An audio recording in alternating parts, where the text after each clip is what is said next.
We know him for being bashed around on the rugby pitch, but these days he's more likely to be seen with his royal family. Yeah, with his missus and all that. Mike Tindall joins us live from Belfry this morning, where today it's all about a very different kind of sport, isn't it? What are you up to, Mike?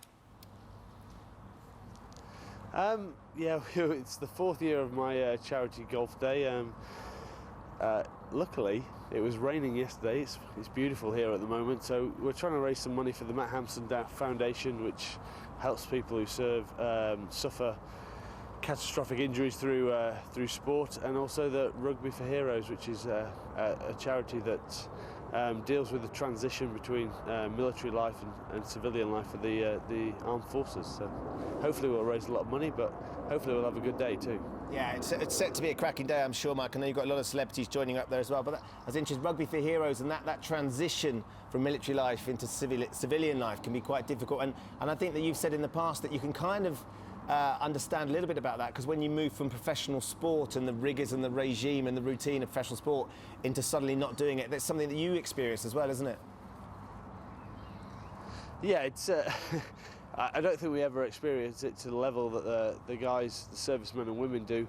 But you know, when you go from, you always hear about now in professional sport when people have to retire, how they deal with that, and they get depressed, and basically you go from a life where you're pretty much told what to do the whole day. You're told when to get up, you're told what to eat, you're told where you have to be, what time you've got to train, and then suddenly you sort of fall out of that routine, and you have to deal with it yourself. And it sounds quite, it doesn't sound like much, but it can be difficult. I know that I struggled for the first sort of 3, 4, 5 months when I finally retired, in terms of you fill your days but you don't fill them with anything useful. You're just trying to make sure that you're doing something, and this is the same with the guys and girls leaving the military. Is they have a skill set, but they don't really know what that skill set is, and they don't know how to fill that day. I mean, we support someone called Veterans Aid, which,